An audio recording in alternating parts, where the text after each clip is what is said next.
நாங்க நம்ம சப்ஸ்கிரைபர்ஸ் போன 10 நாள்ல என்னென்ன டவுட்ஸ் கேட்டிருந்தாங்களோ அது எல்லாத்தையும் எடுத்து நான் லிஸ்ட் பண்ணிருக்கேன். ஃபர்ஸ்ட் நான் அதை லிஸ்ட் அவுட் பண்றேன். எனக்கு அதுக்கப்புறமா ஒண்ணா அதுக்குண்டான தமிழ் விளக்கங்களை சொல்லுங்க. ஓகேவா? இந்த பூனையும் பால் குடிக்குமான்னு அவன் இருந்தான். இந்த பூனையும் பால் குடிக்குமான்னு இருந்தான். ஓ ஓகே, சரியா? எதுலயும் ஆர்வம் காட்டாம எதை பத்தியும் கவலைப்படாம அமைதியா நடக்கிறது. சரி சரியா? என்கிட்ட ஏட்டிக்கு போட்டி பேசாத. சரி. கசங்கி போயிருக்கு, கசக்காத. இதுக்கு இங்கிலீஷ்ல ஓகே. ஓகேவா? என் டீச்சர் என் தலையில கொட்டிட்டாங்க. ஓ ஓகே. ஓகேவா? எனக்கு விவரம் தெரிஞ்ச நாள்ல இருந்து. எனக்கு விவரம் தெரிஞ்ச நாள்ல இருந்து. இந்த மாதிரி இன்னும் சில இருக்கு. ஒண்ணு நான் கேக்குறேன், தமிழ் விளக்கங்கள் வேணும். ஷூர், சொல்றேன். அதுக்கு முன்னாடி hi friends, welcome to English அரட்டை. ஃபர்ஸ்ட் ஒன், இந்த பூனையும் பால் குடிக்குமான்னு இருந்தான். இந்த பூனையும் பால் குடிக்குமான்னு இருந்தான் அப்படின்றத his innocence is too good to be true அப்படின்னு சொல்லலாம். இந்த பூனையும் பால் குடிக்குமான்னு அமைதியா இருந்தான் அப்படின்னு சொல்லணும்னா his silence is too good to be true அப்படின்னு சொல்லலாம். இந்த too good to be true அப்படின்றது ஒரு செட் ஃப்ரேஸ். சரி, இதுக்கு அர்த்தம் ஒரு விஷயம் ரொம்ப நல்லா இருக்கு, அப்படி ரொம்ப நல்லா இருக்கிறது அப்படின்றதுனாலயே இல்லையே ஏதோ சரியில்லையே ஏதோ தப்பா இருக்கே அப்படின்ற உணர்வை வந்து ஏற்படுத்துது. ஏன்னா எப்பவுமே அடாவடியா இருக்கிற ஒரு ஆளு திடீர்னு ரொம்ப அமைதியா பம்பரான்னு வச்சுக்க, இல்லையே ஏதோ தப்பா இருக்கே அப்படின்னு நம்ம ஃபீல் பண்ணுவோம் இல்லையா? அதுதான். Okay fine. அடுத்தது நான்ஷலன்ட்னா என்னன்னு ஒரு சப்ஸ்கிரைபர் கேட்டிருக்காங்க. ஓகே, நான்ஷலன்ட் அப்படின்ற அட்ஜெக்டிவ்க்கு அர்த்தம் எதுலயுமே ஆர்வம் காட்டாம எதை பத்தியும் கவலைப்படாம ரொம்ப அமைதியா நடந்துக்கிறது இல்ல இருக்கிறது. இப்போ உதாரணத்துக்கு she walked into the examination hall with a nonchalant look knowing she would fail. அதாவது அவ எக்ஸாமினேஷன் ஹால்குள்ள போகும்போதே அந்த ஒரு ஆட்டிடியூடோட போறா. அதாவது எதை பத்தியும் கவலைப்படாம நாட்டம் இல்லாம அதை பத்தி பயம் இல்லாம ரொம்ப அமைதியா அப்படி கேஷுவலா நடந்து போறா. அதை பார்க்கும்போதே தெரியுது அவளுக்கு ஆர்வம் இல்லை. அது ஏன் அப்படின்னா அவளுக்கு தெரியும் நான் எக்ஸாம்ல ஃபெயில் ஆக போறேன் அப்படின்ட்டு. அப்புறம் என்னத்துக்கு அலட்டிக்கிட்டு? கரெக்ட். பரீட்சை இருந்த காலத்துல நம்மளும் இதை பண்ணிருப்போம். Very good. அடுத்தது they are fighting like anything. இந்த சென்டென்ஸ் கரெக்ட்டானு கேட்டிருக்காங்க. கரெக்ட் தான். பட் இந்த லைக் எனிதிங் வச்சு இந்த சென்டென்ஸை ஃபார்ம் பண்ணும்போது இது கொஞ்சம் இன்ஃபார்மல், அதாவது கேஷுவல் கான்வர்சேஷன்ஸ்ல மட்டும் யூஸ் பண்றது. ஓகே, இப்போ இதையே வந்து கொஞ்சம் ஃபார்முலா சொல்லணும் அப்படின்னா they are fighting very intensely அப்படின்னு நம்ம சொல்லலாம். Okay okay. இன்டென்ஸ்லின்ற அட்வர்புக்கு அர்த்தம் ரொம்ப தீவிரமா. Very good very good. அடுத்தது என்கிட்ட ஏட்டிக்கு போட்டி பேசாத.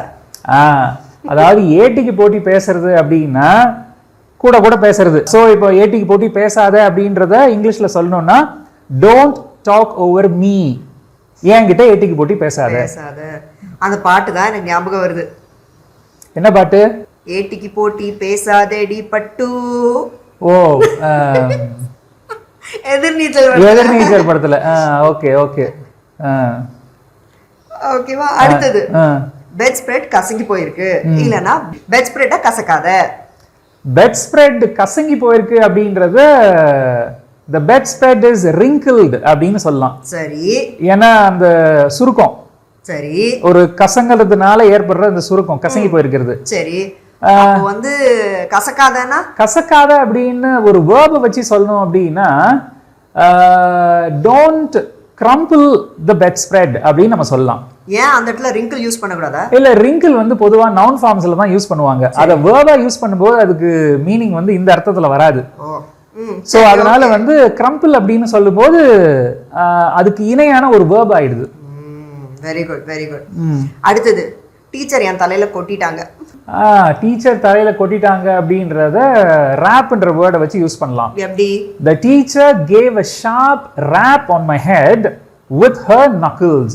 rap நவுனா யூஸ் பண்றீங்களா? ஆமா, நவுனா யூஸ் பண்றேன். ஏன் இந்த இடத்துல வெர்பா யூஸ் பண்ண கூடாதா? இப்போ the teacher rapped on my head with her knuckles அப்படின்னு நான் சொன்னேன்னா அதுக்கு மீனிங் என்ன ஆயிடும்னா தொடர்ந்து கொட்டிக்கிட்டே இருக்கிறது. ஏன்னா ராப்ன்றத வேர்பா யூஸ் பண்ணும்போது தொடர்ச்சியா வந்து கொட்டிக்கிட்டே இருக்கிறாங்க இல்லையா, அதுதான் வந்து அதாவது கொட்டிக்கிட்டே இருக்கிறதோ இல்ல தட்டிக்கிட்டே இருக்கிறதோ. இப்ப உதாரணத்துக்கு நான் சொல்றேன், she wrapped the table with her pen அப்படின்னு நான் சொல்றேன் அப்படின்னா டக்கு டக்கு டக்கு டக்கு டக்கு டக்கு டக்குன்னு தட்டிக்கிட்டே இருக்கிறது. அதனால வந்து ஒரு தடவை கொட்டினாங்க அப்படின்றத நான் ஸ்ட்ரெஸ் பண்ணும் அப்படின்றதுக்காக a rap, a sharp rap அப்படின்னு சொல்லிட்டு சிங்குலர் ஃபார்ம்ல யூஸ் பண்றேன். Okay okay, very good very good very good, super. அடுத்தது, எனக்கு விவரம் தெரிஞ்ச நாள்ல இருந்து அவனுக்கு தோசை தான் பிடிக்கும். இதை எப்படி இங்கிலீஷ்ல சொல்றதுன்னு கேட்டிருக்காங்க.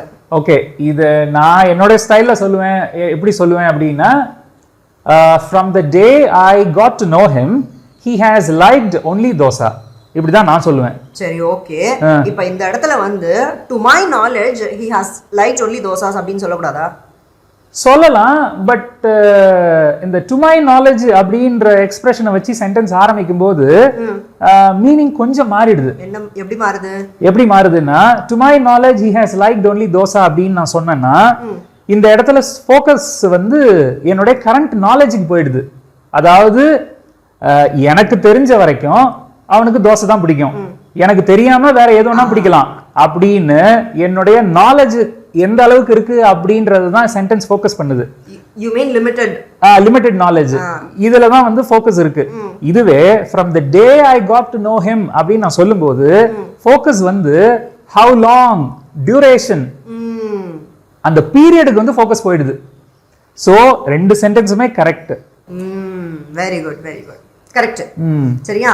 அடுத்தது, எனக்கு விவரம் தெரிஞ்சு நான் யார் மனசையும் கஷ்டப்படுத்தினது இல்ல இல்ல காயப்படுத்தினது இல்ல. ஓகே, இந்த இடத்துல வந்து இந்த டு மை நாலேஜ் அப்படின்றத யூஸ் பண்ணலாம். ஏன்னா நான் பிரத்தியாரை வந்து ஃபோக்கஸ் பண்ணல, நான் என்னையே ஃபோக்கஸ் பண்ணிக்கிறேன். சரி, ஓகேவா? To my knowledge I haven't heard anybody. Very good, super. அடுத்தது, அவர் இங்க வந்தாரு ஆனா வர வேணாம்னு விரட்டிட்டேன். Okay, he came here but I drove him away. to drive someone away அப்படினா ஒருத்தவங்களை வந்து விரட்டி விட்டுறது. Very good very good very good. அடுத்தது ரொம்ப முக்கியமான ஒரு கேள்வி. நம்ம போன வீடியோ என்ன வீடியோ போட்டோம் ஞாபகம் இருக்கா? அந்த ஆலமரத்தடி பஞ்சாயத்து போட்டிருந்தோம். அதுல ஊரை விட்டு தள்ளி வைக்கிறது அப்படின்ற அந்த ஒரு பாயிண்ட்ல வந்து பேனிஷ்ன்ற வேர்டை வந்து நம்ம இன்ட்ரோடியூஸ் பண்ணோம். ஆமா, கரெக்ட். ஓகேவா?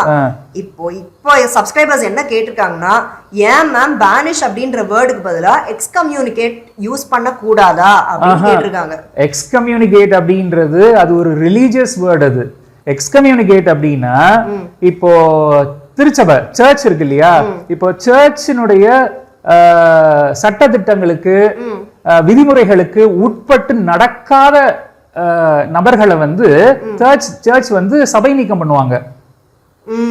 ஓகே ஓகே, ஓகேவா? கம்யூனியன்ல வந்து சேர்த்துக்க மாட்டாங்க. அப்படிப்பட்ட ஒரு ஆக்ஷன் தான் வந்து எக்ஸ்கம்யூனிகேட் அப்படின்றது. வெரி குட் வெரி குட், ஓகேவா? இது பேனிஷ் அப்படின்றது நீ நாட்டுல தங்கக்கூடாது அப்படின்னு சொல்லிட்டு அவங்கள வந்து விரட்டி விடுறது இல்ல வந்து விலக்கி வைக்கிறது. Very good very good, super. அடுத்தது, உங்களுக்கு புண்ணியமா போகும். இதுக்கு என்னன்னு கேட்டிருக்காங்க இங்கிலீஷ்ல. அதாவது இது எந்த சூழ்நிலையில இந்த மாதிரி சொல்லுவோம்னா, ஐயா உங்களுக்கு புண்ணியமா போகும், தயவு செஞ்சு சொல்லுங்களேன், உங்களுக்கு புண்ணியமா போகும், தயவு செஞ்சு இதை செய்யுங்களேன் அப்படின்னு நம்ம சொல்லுவோம். இதுக்கு ஈக்குவலண்டான, அதாவது டிரான்ஸ்லேஷன் கிடையாது, இதுக்கு ஈக்குவலண்டான எக்ஸ்பிரஷன் அப்படின்னா ஃபார் ஹெவன்ஸ் சேக். அதாவது உங்களுக்கு புண்ணியமா போகும், தயவு செஞ்சு அந்த ஏசியை கொஞ்சம் ஆஃப் பண்ணுங்களேன் அப்படின்னா ஃபார் ஹெவன்ஸ் சேக் ஸ்விட்ச் off the AC. Very good, super. அடுத்தது, கடைசியா, என்ன போட்டோ எடுக்கும்போது பின்னாடி ஒரு பெரிய அலை வந்துச்சு, இது எப்படி இங்கிலீஷ்ல சொல்றதுன்னு கேட்டிருக்காங்க. அதாவது இப்போ உதாரணத்துக்கு, சரி, பீச்ல வந்து நின்று போட்டோ எடுத்துட்டு இருக்காங்க. ஓகேவா? போட்டோ எடுக்கும்போது பாத்தீங்கன்னாக்கா அவங்களுக்கு பின்னாடி ஒரு பெரிய அலை வந்து வந்துச்சு. பெரிய அலை எழும்புச்சு. இதத்தான் அவங்க வந்து கேக்குறாங்க. Okay, so while I was having my picture taken, a big wave rose behind me. Very good. இப்படி சொல்லலாம். இல்லனா while I was being snapped, a big wave rose behind me. இந்த இடத்துல ஸ்னாப்னா போட்டோ எடுக்கிறது. Very good very good. So இதெல்லாம் தான் வந்து subscribers கேட்ட क्वेश्चंस வந்து நம்ம எடுத்து வச்சிருந்தோம். நல்லா இருந்தது, இன்ட்ரஸ்டிங்கா. ஓகே, இதே மாதிரி வேற ஒரு இன்ட்ரஸ்டிங்கான டாபிக்ல அடுத்து நம்ம நண்பர்களை சந்திப்போம். அது வரைக்கும் பை ஃப்ரெண்ட்ஸ்.